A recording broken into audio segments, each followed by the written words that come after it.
Hi, and welcome to the Saved, Healed, and Made Whole podcast, where holistic health really can be simple, affordable, and attainable for you and your family.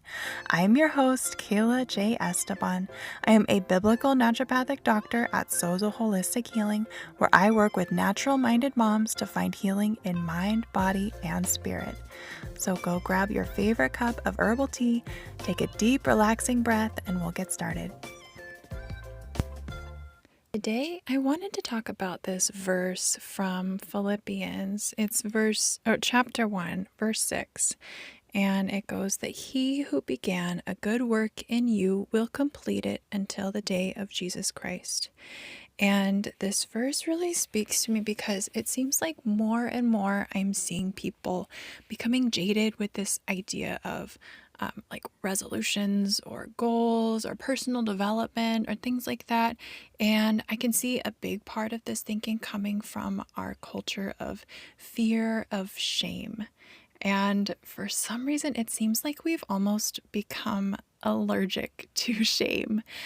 And this explains a lot of things in my mind, like things like gentle parenting and body positivity and wokeness and like all this stuff is just kind of like this extreme reaction to anything that might possibly come close to shame and wanting to avoid it at all costs.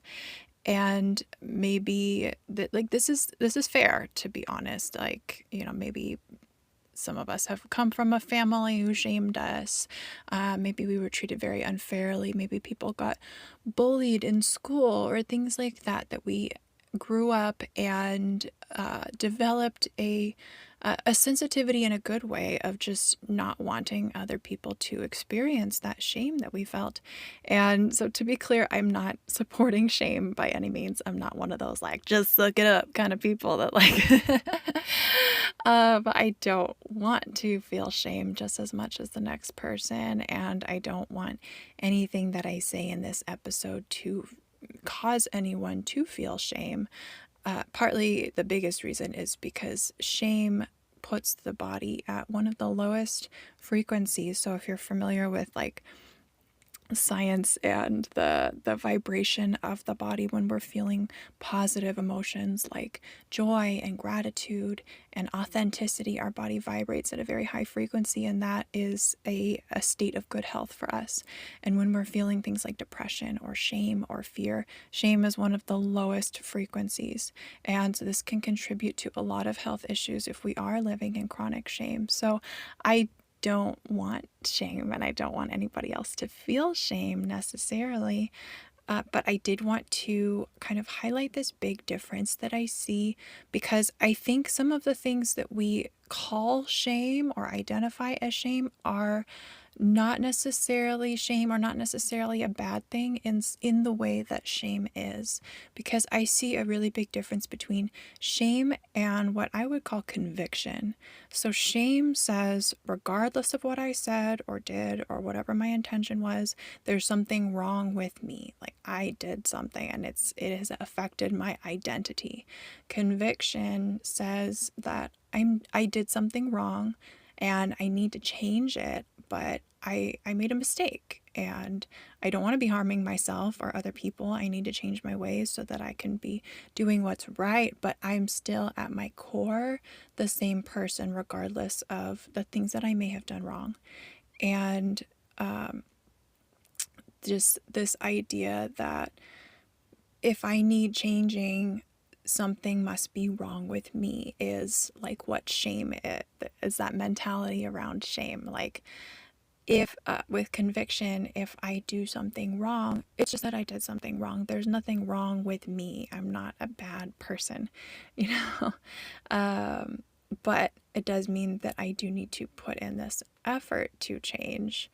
I think when we think of shame, when we have labeled ourselves a bad person, it's like, why would I put in the effort to make a change when I could just try to make myself feel better about myself instead? So this is why I think taking those moments of focusing on whether or not it is shame or conviction is really important, and recognizing when we do genuinely need to make a change because we have done something wrong, not because we are a person who is wrong, not like the identity of wrongness. And so, what I love about this verse in Philippians is that you don't have to see yourself as a bad, defective, wrong person in order to recognize the need to make adjustments. Because from the second you were born, God began a good work in you. And so that means that you are already a good and beautiful work. You're just not completed yet. It's not done. Like we've started the good work, it's already good, but it's just not quite great yet. And we're still working on that process. And this process has been initiated, but it's never fully going to be done. I hear people say this all the time in personal development and in healing. Like there's always going to be things that I can and should work on in myself. I'm never going to be at the point where like I'm perfect, I'm done, right? And that's not a bad thing. That's a good thing. That means that like we can be empowered to do what is right and to make positive changes. And there doesn't have to be any shame or condemnation in that process, because every single one of us is on that path. We're not all in the same place. Some of us have started earlier. Some of us have started later. Some of us are going faster. Some of us are going slower.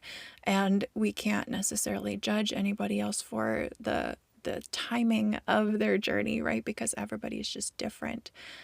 But we are all on the same path. We are all not perfect yet, but we're getting there. And even though we're not perfect yet, we're still good.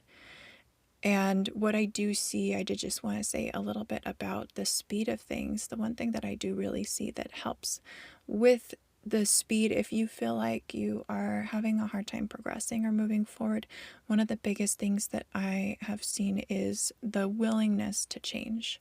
And willingness to change can sometimes be hard because sometimes we are stuck in addictions, or we're stuck in old habits, or something new can be kind of scary. Healing can be really scary for some people who have only known poor health or trauma or something like that. Like the idea of being a whole, complete person can be kind of scary and can cause people to self-sabotage or kind of dig in those heels to make it harder to heal and to get to that point. So willingness is a process, and some things we're just not ready to let go of. Sometimes we're not ready to forgive that person, or we're not ready to get out of this habit or this lifestyle that we're in. And I get it. And to that, the best advice that I've ever heard from myself was that if you're not quite ready to be willing yet, you can at least start with being willing to be willing.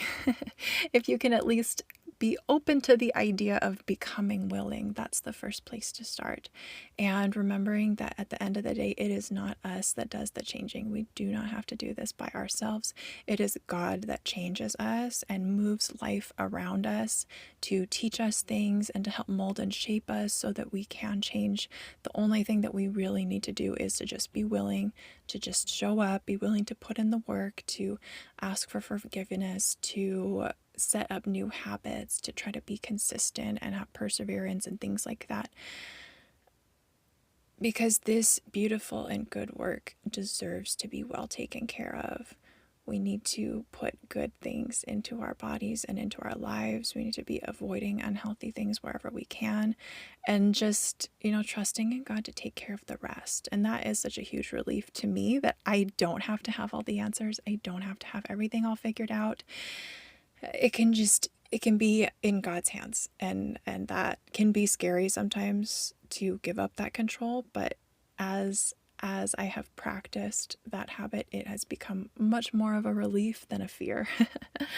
So if you are ready to make those changes in your life, whether it is something physical like weight loss or eczema, or something emotional like depression or CPTSD, if it's something mental like indecisiveness or procrastination, or maybe even something spiritual like an addiction or recovering from religious trauma or something like that, there is hope.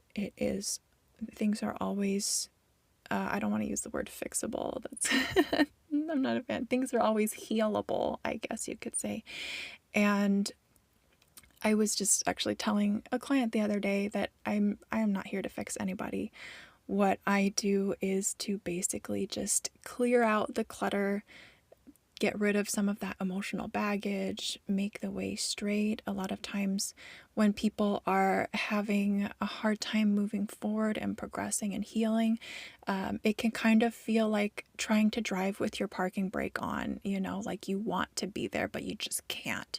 And so a lot of what I do is to help just kind of like take the parking brake off and make it easier, make it so that it's not such a hard work. It's not like fighting an uphill battle or climbing over all of these obstacles. It makes your way straight.